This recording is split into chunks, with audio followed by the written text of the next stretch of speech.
folks, Caroline here, and I just felt cool to record a video today because I've just had a little bit of a personal epiphany, I suppose, and it's come off the back of my meditation this morning, combined with a podcast that I was listening to by two guys who I follow called Guy and Ilan Ferdman, and what they were talking about, and this is a podcast back from the beginning of January, was about goal setting.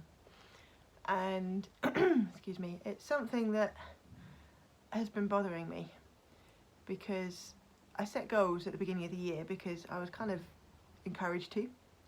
It's kind of what you do, you know, not a New Year's resolutions, but where do I want to be by the end of this year? Making them concrete goals, measurable, you know. I don't know if you've heard of SMART goals before: specific, measurable, achievable, realistic and timely. And so I did. I went through the goal setting process over Christmas, over New Year, and I set the only goal that my primary goal, if you like, the main goal that I set up for the end of this year, the only one I could really settle on was a financial goal, and that was to make a certain amount of profit in my business per month by the end of December this year. And ever since I've set that goal, it's never really sat right. It's never really sat comfortably, and I couldn't work out why. And now I've been going through quite a tough time mentally recently. I mean, wow, this has been going on for months, but it keeps coming back, to do with money, money mindset, and a fear of running out of money. My capital that I've been living off for the last year and a bit now, is running out, and I reckon I've probably got about 2 or 3 months before I run out of money completely. Now, I've got things I can do around that, but that's not the point. Things kind of changed a little bit at the beginning of this year in January when my housemate's mum passed away. Not entirely unexpected. She was elderly, she'd been a bit unwell for a while, and since she lost her daughter nearly 2 years ago, that was my best friend, she's never really accepted it, shall we say, never really come to terms with it. So I say it wasn't entirely a surprise, but the point being that has thrown me and my life into more uncertainty. Reason being that my housemate, Marcel, who's my best friend's brother, has now got a lot of decisions to make about his own life, because he's not only inherited his mum's house, but he's also still got his sister's house, which is the house I'm living in, to sort out. So he and I have been sharing a rent on this place for the past year. Now, I don't want to put words into his mouth, and I don't want to second guess what he chooses to do with his life, but the feeling in my heart is that I no longer have security over where I live. Now, that's mainly because of financially, I can't afford to pay the rent much beyond 2 or 3 months' time, because I'm going to run out of money. And so while I'm trying to work hard on my business to get my business up and running and get my business to a stage where it can support me, I've had this real tussle in my mind about money, because money's been a big story for me in my life. I've got a lot of limiting beliefs around money, around receiving money, around spending money. There's a definite scarcity mentality, a fear of lack of money, and I actually even heard somebody say there's a difference in mindset between being broke and being poor. Being broke is a situation, or, you know, literally having no money is circumstance, is a situation, but being poor is a mindset. So being poor means that it doesn't matter how much money you've actually got in reality, you feel like afraid of not having enough, or not having, or running out, or it's that mentality of feeling like you can't afford things, even when you actually have money in your bank account. And that's where I am, and I hate to admit it because that feels very uncomfortable.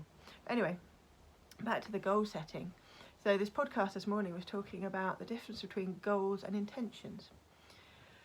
And the penny kind of dropped for me when I sat down after listening to this podcast.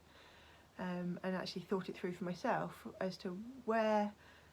So goals are something that our mind creates, where we can use willpower to achieve a goal, something that we strive for, try to attain. And that might be a financial goal, it might be a material goal, it might be a health goal, it might be whatever it is. It's something that's measurable and it's something that's achievable by basically putting your head down and grinding and working towards that goal. But that comes from the mind. Now intentions come from the heart, and intentions is where your gut instinct, your intuition, your inner self wants to go. That's where you're. If you listen to your, I've heard called the inner GPS, your inner guidance system. Your heart tells you where your heart wants to go. Now, if your heart and your mind are heading in different directions, you're out of alignment, and you're going to be friction, and you're not going to achieve either really, or it's going to be blooming hard work for one to try and outweigh the other. They're out of balance. And the most successful people, the people who achieve success, I guess the fastest, maybe, I don't know, but certainly with the least amount of resistance, are the people where they can align their heart and their mind. So align their intentions with their goals. So what they were saying on the podcast was work out, listen to yourself and your heart, what feels right, where you want to go in your heart, and then effectively plug that into your mind, and then get your mind to set goals around achieving those intentions. And there's another sort of side to this in terms of like masculine and feminine energies as well, which is something I talked about in my last video. The masculine energy is very much the willpower, the head down, the analytical, what do I need to do to get to place X, whereas the feminine energy is more the creative, the intuitive kind of energy, is where do I feel like I want to be. So how this kind of came out for me this morning, or how this kind of settled a bit for me, is I sat down and I just listened to my heart to see where my heart's trying to lead me. Because I've got my financial goal, but as I say, it just didn't feel quite right, but that's because it was out of alignment with my heart goals, or my heart intentions. So I sat down and I worked out that I feel unsafe right now. Not physically unsafe. I'm not expecting, a bowler to come in and club me over the head. Not that kind of safety. Not a threat to my physical safety, but a threat to my safety in the sense that I can't really afford to look after myself for much longer. Can't support myself financially, and I may lose the roof over my head. Now, let's be honest here. Let's be realistic. Realistically, I know that that's not going to be the case. It's not going to happen, or even if it does happen, I'm not going to die. It's not going to be the end of the world. It's a fear. It's all up here. It's a perceived fear of being in that state, and that fear is keeping me trapped. But safety is the number one thing that my heart is telling me that I'm craving right now, is a feeling of safety. The second thing that my heart then looks for, once my heart feels safe, the next thing that I tend to do, and I've always done, and my heart searches for me to do, is to serve others. And that's primarily my friends and family. So once I know that I'm safe, the next thing I do is I look around my friends and family to make sure they're safe. So for example, I'm going out to the Netherlands next week for 2 weeks for Marcel, to help him clear out his mum's place over in the Netherlands, because that's my next biggest priority, is to look after friends and family in their time of need. And that's why it felt so good to me to be able to, with the job I do and the way I do earn income, to be able to do it from anywhere in the world. Because when his mum got poorly and then passed away a couple of weeks back in the beginning of January, I was able to just drop everything and just go to the Netherlands and be there for him, help him emotionally, help him with practical things around organising the funeral, all that kind of stuff. But that just felt right to me. That's who I am, and that's what I like to do. And that's why, regardless of the money situation, I'm paying to take myself out to the Netherlands next week, because it's important to me to be there for my friends and family. And the same thing happened last year when my dad broke his hip and he fell off his bicycle. And again, I just felt it just really felt good to me to be able to move in with my parents and live with my dad for a week. When my mum had to go off and do some stuff that was already prearranged, I was able to come in and take care of my dad for a week. And that just felt so precious to me, to be able to be there. I'm feeling really emotional now.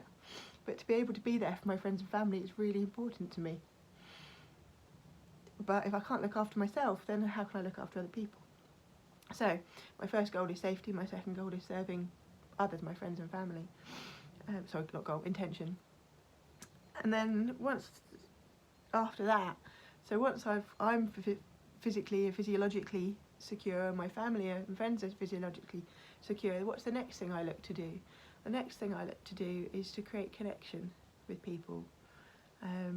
Now this is a subject that's come up very recently for myself, and that is to, so I'm not even sure if this is my next priority at the moment, but I'll put it out there anyway, is to learn, or to be honest, to connect with myself. And it's that connection that really gets me into my heart and to understand what is going on in there. But it's that connection that allows me to understand who I truly am and to start to be who I truly am. I say start to be, you know, I've been me all my life, but have I, with all the sort of masks I've worn to try and impress others and whatever, that's another story. Anyway, and then after that connection piece is I just want to feel alive. I want to live. I want to be a human being that has experiences. And I come alive through adventure, adversity, challenge, you know, going to different countries, meeting people in random places around the world, having travel adventures, you know, plane trips, boat trips, whatever it is, going into the unknown. That's what brings me alive. That and taking photographs, photographing those experiences to share them with other people, photographing them for myself because I get joy out of that. Those are my passions, travelling and photography. And so once I'm physiologically safe, once my friends and family are safe, then it's about doing what I love and enjoying my life. Now, I don't feel like I can kind of do that at the moment because the money story is going round and round and round in my head saying, can you afford that? But it's that makes me feel good, that gives me the energy to then, you know, have that energy to look after others and so on and so forth. But anyway, so it's made me realise that my financial goal of earning a profit by the end of this year, actually, it's not about the money, it's about the safety. It's about providing for myself so that I feel safe and secure financially, but also in terms of physically, like my home, you know, having a safe space to live, to sleep, to eat, having food on the table, that kind of stuff. And so now I feel a bit more comfortable with that financial goal because I know it's not about the money, it's about the safety. And that is aligned with my intention, and that is my primary goal, is to build my affiliate business so that I can earn that money to feel safe in myself. Does that make sense? I hope so. What else did I write down? And so the other reason why the affiliate marketing business is a fit for me is because it gives me the flexibility in my life.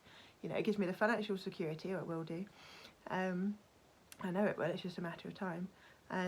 The financial security for myself, but it also gives me that flexibility to meet my second need, intention, whatever it was, which is look after my friends and family, because I do have that flexibility to be able to move my work to wherever I need to be, and time flexibility to be able to fit my work around the needs of my friends and family.